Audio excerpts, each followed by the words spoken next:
What is going on, you guys? Bashtian here, and today I'm gonna go ahead and be continuing on my series I've been doing on the channel, where it's the Before You Buy series, where I go ahead and analyze the archetype that is either brand new or has received support recently. And I want to go ahead and analyze some of the pros and cons of it, 3 pros, 3 cons, depending on, I guess, how far in depth it might be. It might be just a little more, a little bit less. But this is meant to go ahead and reach out to you guys as soon as possible, right before you go ahead and make your decision whether you want to go ahead and pick this deck up, whether it's yesterday, tomorrow, last week, next week, whenever this deck, whenever this video actually decides to come out, whatever it might be. Now, today we're going to be looking at Sunavalon. Sunavalon is finally going to be coming to the TCG. It's been so long since it first appeared in the Vrains anime series. I'm really excited for this deck, but there's different reasons to why I'm excited for it. Okay, so I'm not excited for it because I believe it's going to be top tier. I'm excited for it because I was watching back. I'm watching Vrains for the first time in full, but I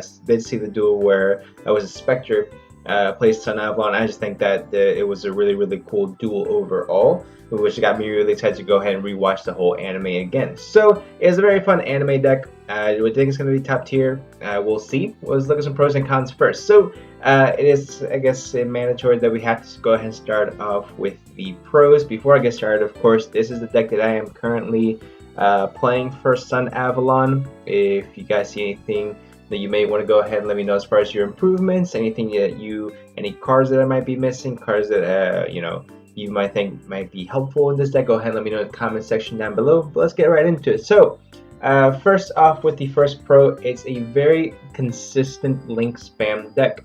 It's very good at what it does, and what it does, or what it's meant to do, is basically summon out this Sunavalon. And listen, the names of these cards are really testing me right now, okay? But I'm going to try my best for y'all. So the Sunavalon Trentier, the Link 4. You got to summon the Link 4. It's absolutely busted. It's really amazing card. So basically you take 2+ Link monsters. If this card is Link summoned, you can add a Sunavalon spell or trap from your deck to your hand. It cannot be destroyed by your opponent's card effects. Also cannot be targeted for attacks, which is already really good. So it can't be destroyed by your opponent's card effects and can't be targeted for attacks, but doesn't prevent your opponent from attacking you directly.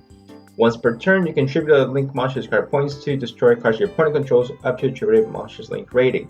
So why is this a glass cannon type of a deck? We'll get more into that in just a little bit, but I like the consistency of this deck quite a bit. So basically, you are playing triple unexpected die, double wear ARF die. You can make this a 3 if you want to play just one part of average, but I think with this deck you just run through your extra deck so quickly that you're going to have a lot of monsters in your graveyard that you're going to want to push back so that you can have a little bit more of a grind game. So I played 2 where ARF dies, gave it a lot more consistency as well. Lone Fire Blossom, again, is just another starter card. Triple Rescue Rabbit, another starter card. Triple of the normal monster, which is, again, that is your win condition. Starts off with the Sunseed Genius Loki.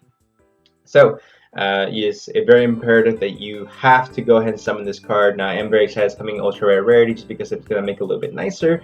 But essentially we're playing 3, 6, 9, 12, let's see, 14, pretty much like 14 starters that I'm counting just by giving it a quick glance. 14 starters in your main deck, so you really have that consistency to go ahead and see this ASAP. Now, the first thing, of course, you're going to be going into is going to be the Sunavalon Dryas. Now, Dryas is able to go ahead and search you with spell or trap from your deck. You would search then the Sunbind Shrine, which is able to go ahead and special summon the normal monster you just used to link again. So you special summon it, and then you go into Healer, heal yourself. Now you have 2 link monsters, and you keep climbing that ladder. It's a very consistent deck. I think it's really amazing, especially if you're able to get it out with Rescue Rabbit, because then you have 2 of the normal monster on your field, which I think is absolutely nuts. So Rescue Rabbit definitely has to be a staple in this deck, as it all revolves around you being able to get this normal monster out. But it's very consistent. I like the flow of it. I haven't bricked with this deck yet in playtesting, so that's really exciting as well. And it lets you play some cards that you might have not seen in a while, explore Rescue Rabbit, you haven't maybe seen World Carrot Weight Champion, which I think are just cards that are really, really cool to see, see play again. Lone Fire Blossom, we probably haven't seen that card forever, so that's really exciting to go ahead and see as well. So the next one is if your combo does go off, you are able to end on a skill drain for all your opponent's monsters through the effects of the Sunavalon Bloom. Amazing card, by the way. So basically, when this card is activated and you control a Link 4 or higher plant Link monster, negate the effects of all face-up monsters your opponent controls, period. The rest has some other effects where during damage calculation, whatever it might be, but the most important effect is that you basically negate all face-up monsters your opponent controls. It doesn't do much against Virtual World, where Virtual World pretty much fallen out of existence, unfortunately, but that's how it goes. So, Sunavalon Bloom is amazing. It's pretty much a searchable skill drain for the deck. You really just need one of them because it is searchable, like I said before. And this comboed off with the Link 4 and a Thrasher, it's pretty much a lockdown at that point. It pretty much leads me on to my next pro. But finishing off the second one, I mean, you have a skill drain and you ended up with a non-targeting removal Link 4, which is absolutely amazing. So the Link 4, it doesn't prevent your opponent from attacking directly and is 0 attack, which is a big downside. We'll get to that when we get to the cons. But once per turn, you contribute a Link monster this card points to. Okay, destroy cards your opponent controls up to the attributed monster's Link rating.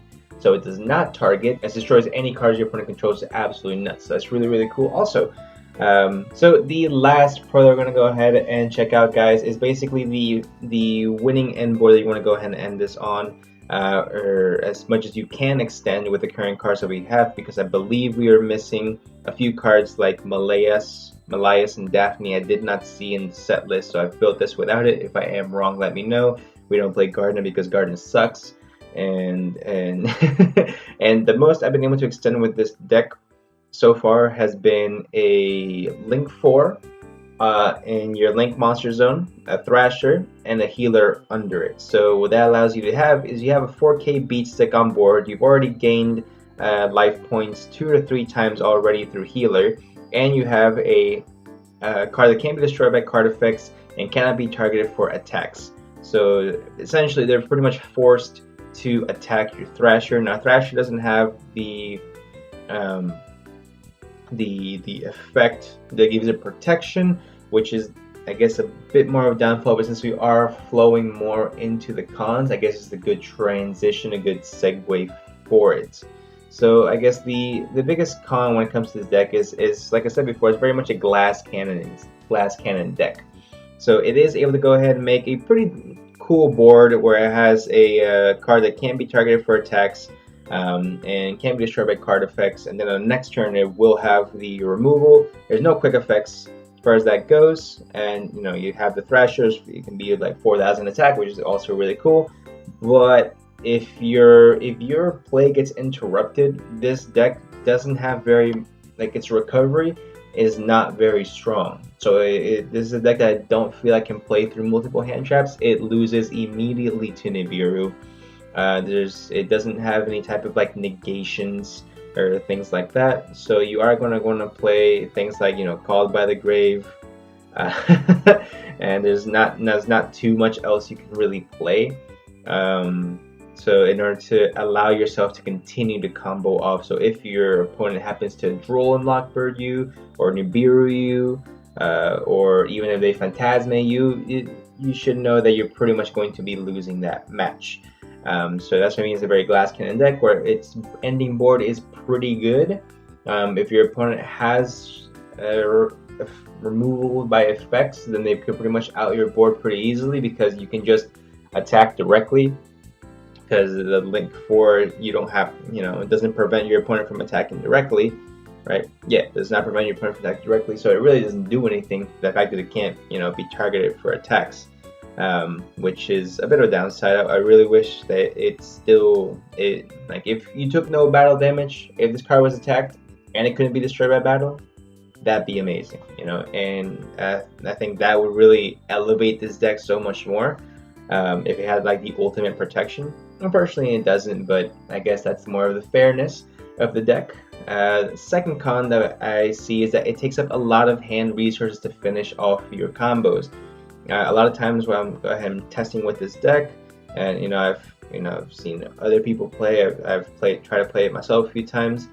It seems like I'm left with maybe 1 to 2 cards in hand at the very most, and that's with me extending and pushing everything to the max that this deck can essentially just pull out at this current point. So it doesn't really leave much room in your actual deck to play interruption. So really, if you look at this, the only real interruption I have for myself is going to be Ash Blossom and Call by the Grave. That's really the only things I have room for. So if you want to go ahead and play maybe like a Gamma, you can play Gamma package instead of this, but that doesn't really make too much sense because essentially all they're waiting, your opponent's going to be waiting for you to summon the normal monster, and then they're going to go off, so which makes Gamma kind of irrelevant. It does lock you into plant type monsters, or else I would be playing cards like an Access Code Talker. I think Access Code Talker in this deck would be the nuts. Unfortunately, a lot of these cards do lock you into plant type monsters, and Access Code Talker is not a plant type, it's a Cybers monster. So if you did not know, which really just limits your deck building to strictly just plant monsters. And if we had more like good plant support, I would be down for it, but it's not really something that we currently have. And I guess the last con I want to go ahead and talk about is that the only real card that can do damage in this deck is going to be Sunavalon or Sunvine Thrasher. So Sunvine Thrasher is the only one that can boost its attack because it has an attack of 800, and it's the only one that's really going to be able to do any damage. And the only way it's going to be able to do any damage is if you summon it while you have the Link 4 monster on board, so it can have that 4,000 attack, and it can really be a menace that way. Every single other card you're going to play has little to zero attack, literally. Dryas has 0 attack, Healer has 600, Thrasher has 800 but can boost it, Dryadis has 0 attack, Jasmine has 1800, the Aromage Jasmine, the Nightmare Phoenix is 1900, but that's just Nightmare Phoenix, you know. I do play a Nightmare package because there's some niche scenarios where I might be able to go ahead and summon non-plant based monsters.